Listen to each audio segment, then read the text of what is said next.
कहानी की शुरुआत में हम जेना और उसके बॉयफ्रेंड जेमी को देखते हैं, जो कि जल्द ही शादी करने वाले थे।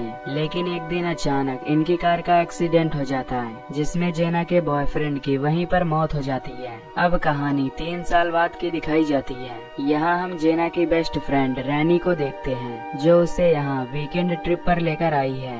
जेना अभी तक उस हादसे को नहीं भूल पाई थी। यहाँ इस ट्रिप पर रैनी का बॉयफ्रेंड माइकल, जो कि एक नशेड़ी था, और उसका दोस्त इयान भी आए होते हैं। रैनी चाहती थी कि जेना पिछली बातें भुलाकर इयान से दोस्ती कर ले, क्योंकि उसने पिछले 3 सालों से किसी को भी डेट नहीं किया। यहाँ इयान भी जेना को देखते ही उसे लाइक करने लगता है। फिर ये चारों एक बोट पर बैठ जाते हैं और एक लेक साइड केबिन की तरफ जाते हैं। दरअसल ये केबिन इयान के अंकल वेड का था, जो यहाँ पर उन सभी का वेलकम करता है। वेड के पास एक डॉग बीयू भी होता है। फिर शाम को ये सभी लोग डिनर करते हैं, जहाँ जेना और इयान के बीच भी एक अच्छी बॉन्डिंग हो गई थी। तभी वेड उन्हें आज होने वाली एक बड़ी पार्टी के बारे में बताता है, जिसमें वो आज जाने वाला है, और साथ ही उसने इन चारों के लिए भी इनविटेशन पास ले लिया था। तभी डिनर के बाद वेड कुछ काम से बाहर चला जाता है और वो उन्हें सीधा पार्टी में ही मिलने वाला था। अब क्योंकि अभी पार्टी में काफी टाइम था, इसीलिए माइकल और इयान कहते हैं कि उन्हें यहाँ के सोना में जाकर रिलैक्स करना चाहिए, जिसे वेड ने ही बनाया था।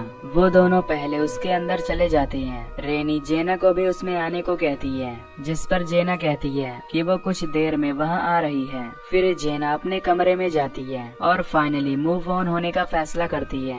वो अपने गले में से एंगेजमेंट रिंग निकालती है और उसे अपने पिल्स के साथ रख देती है, जिसे वो लेती थी। इधर माइकल, इयान और रेनी पहले से उस सोना में आकर बैठ गए थे। तभी थोड़ी देर बाद जेना भी यहाँ आती है, जो अपने साथ 2 पानी की बोतल्स भी लाई थी, जबकि माइकल और इयान दोनों दारू पी रहे होते हैं। इयान जेना को बताता है कि ये पूरा रूम उसके अंकल वेड ने बनाया है, जिसे दिखाने के लिए वो थोड़ा पानी गरम रॉक्स पर डालता है, जिसमें ढेर सारी स्टिंग निकलती है, और ये रॉक्स नीचे लगे हीटर से गर्म होते रहते हैं। और इस सोना रूम के अंदर बाहर कोई भी लॉक नहीं होता, ताकि यहाँ पर कोई गलती से फंस न जाए। कुछ देर बैठने के बाद इस कमरे का टेम्परेचर काफी बढ़ जाता है और सभी के पसीने छूटने लगते हैं, जिस पर इयान कहता है कि उन्हें एक बार लेक में डुबकी लगाकर आना चाहिए। वो सभी भी इसके लिए तैयार हो जाते हैं और केबिन से निकलकर लेक में नहाने लगते हैं, जिससे सभी को ठंड लगने लगती है और वो वापस आकर उस गर्म सोना में बैठ जाते हैं। अब ये लोग 2-3 बार ऐसा ही करते हैं, लेकिन इस बीच माइकल कुछ ज्यादा ही ड्रिंक कर रहा था। साथ ही उसने गांजा भी फूंका होता है, जिसे उसे वेड ने दिया था, जिससे अब उसे नशा होने लगता है। रेनी उसकी यह हालत देखकर उस पर गुस्सा हो जाती है और सोना के अंदर चली जाती है।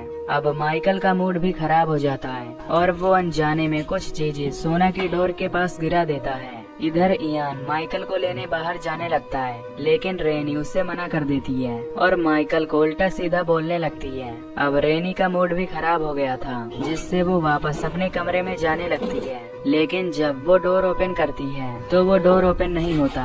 ये देखकर इयान भी उस डोर को खोलने की कोशिश करता है, लेकिन उससे भी वो डोर नहीं खुलता। ये देखकर जेना काफी घबरा जाती है, क्योंकि अभी ये सभी हाई टेम्परेचर कमरे में फंस गए थे। रेनी माइकल पर चिल्लाती है, क्योंकि उसे लग रहा था कि माइकल उनके साथ कोई प्रैंक कर रहा है। इयान भी उसे आवाज लगाता है, लेकिन उन्हें कोई जवाब नहीं मिलता।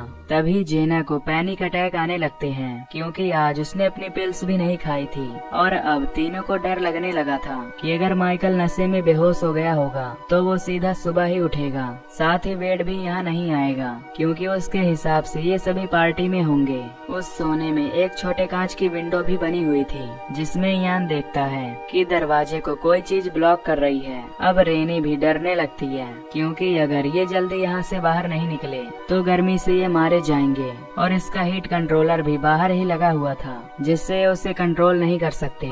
तभी रेनी एक चम्मच से उस कांच के विंडो को तोड़ने की कोशिश करती है और इयान अपनी टॉवेल का यूज करके हीटर में से उस गर्म पत्थर को बाहर निकाल लेता है, पर वो पत्थर काफी गर्म था। फिर ये अपने पास पड़ी पानी को थोड़ा थोड़ा पी लेते हैं और बाकी पानी से उस पत्थर को ठंडा करते हैं। अब ठंडा होने के बाद इयान उस पत्थर से विंडो को तोड़ने लगता है, जिसमें इयान को काफी चोट भी लग जाती है, पर किसी तरह वो उस विंडो को तोड़ देता है। वो तीनों मदद के लिए चिल्लाते हैं, और उनकी आवाज कोई भी नहीं सुनता।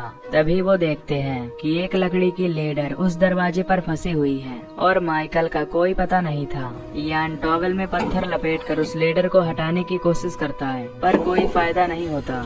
अब उस सोना में गर्मी बढ़ती ही जा रही थी, जिस पर रेनी उस थर्मल स्टेट को तोड़ने के लिए कहती है ताकि उससे वो हीटर बंद हो जाए। लेकिन इयान उससे मना कर देता है, क्योंकि अगर इससे उल्टा हो गया तो हीटर यहाँ का टेम्परेचर मैक्सिमम 247 डिग्री फ़ारेनहाइट तक पहुँचा सकता है, जिसमें इनके बॉडी की स्किन पिघलना शुरू कर देगी। जेना भी रेनी को ऐसा करने से रोकती है, जिससे उन दोनों में थोड़ी बहस हो जाती है। तभी इयान की नजर यहाँ लगे बल्ब लाइट पर जाती है, जिसे देखकर इयान को लगता है कि अगर वो यहाँ से फ्यूज उड़ा दे तो केबिन की पावर कट हो जाएगी, जिससे शायद हीटर भी बंद हो जाएगा। फिर इयान एक बल्ब निकाल कर उसे गीला कर देता है और उससे फ्यूज उड़ाने की कोशिश करता है। तभी इससे कमरे के सभी बल्ब फूट जाते हैं, पर फिर भी पावर कट नहीं होती और पसीने से भीगे होने से इयान को भी जोर से शॉट लगता है, जिससे वो कुछ देर के लिए बेहोश हो जाता है। अब अंधेरा होने से इनकी हालत और भी खराब होती जा रही थी। कुछ देर बाद इन्हें बाहर से बीयू के भौंकने की आवाज आती है,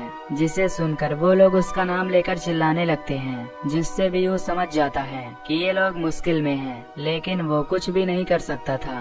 बीयू भागते हुए वेड के पास जाता है, जिसे टाउन के फेस्टिवल के लिए पटाखे जलाने का काम मिला होता है। बीयू ट्रक में बैठकर भागने लगता है, जिसे देखकर वो समझ जाता है कि बीयू उसे घर चलने के लिए बोल रहा है, जिसके बाद वो घर के लिए निकल जाता है। पर तभी रास्ते में ही उसे माइकल मिल जाता है, जो कहीं बाहर से आया था। वेड उससे बात करने में बीयू का भौंकना नजरअंदाज कर देता है और उसे लगता है कि ये पटाखों की वजह से डर गया है।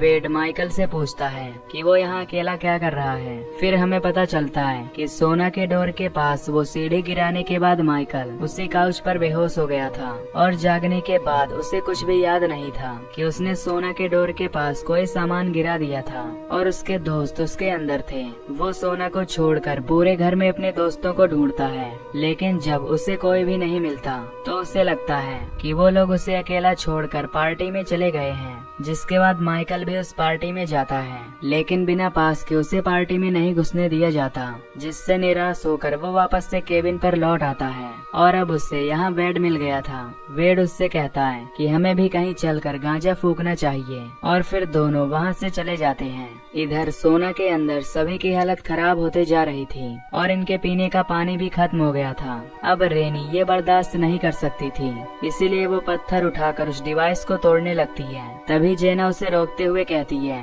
कि इससे हालात और भी बिगड़ सकते हैं, जिससे दोनों में लड़ाई हो जाती है और जेना गलती से पत्थर रेनी के सर में मार देती है, जिससे रेनी वहीं पर बेहोश हो जाती है। यान रेनी को चेक करके कहता है कि अभी तो ये जिंदा है, पर अगर उसका खून बहता रहा तो इसकी मौत भी हो सकती है।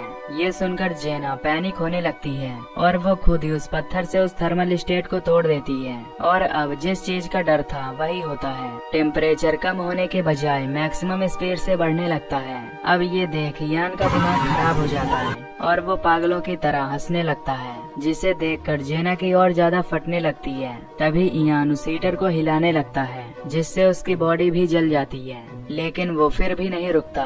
तभी वो हीटर की गैस पाइप ही तोड़ देता है, जिससे गैस लीक होने लगती है और यान के मुंह पर एक धमाका होता है। लेकिन जेना किसी तरह दरवाजा खोल लेती है और बाहर आकर ढेर सारा पानी पीती है। इसके बाद वो अपने रूम में जाकर रोने लगती है, लेकिन तभी हमें पता चलता है कि जेना असल में हेलुसिनेट कर रही थी और असल में वो अभी भी सोना के अंदर ही फंसी हुई थी और धमाके में उसे भी थोड़ी चोट आई थी। पर यान इस धमाके में मारा जाता है। साथ ही इस कमरे में हीटर की गैस लीक हो रही थी। इधर रेनी को होश आने पर जेना उसे टॉवेल से विंडो के पास बांध देती है ताकि वो ताजी हवा में सांस ले सके। फिर जेना उस लकड़ी की चम्मच को उस गैस पाइप में लगाकर गैस लीक होने से रोक देती है, लेकिन अब बढ़ती हुई गर्मी के कारण जेना खुद वहीं पर बेहोश हो जाती है। फिर हम माइकल को देखते हैं, जो वापस से केबिन में आ गया था। तभी हम फ्लैशबैक में देखते हैं कि कैसे नशे में उसने सीढ़ी को डोर पर रख दिया था, जो बाद में खिसक कर दरवाजे में फंस गई।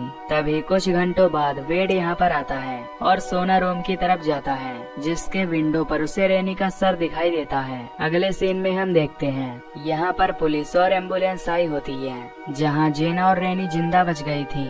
वेड पुलिस को सब कुछ बताता है। वहीं माइकल माइकल एक जगह बैठकर रो रहा था क्योंकि उसी की वजह से उसके दोस्त यान की जान गई।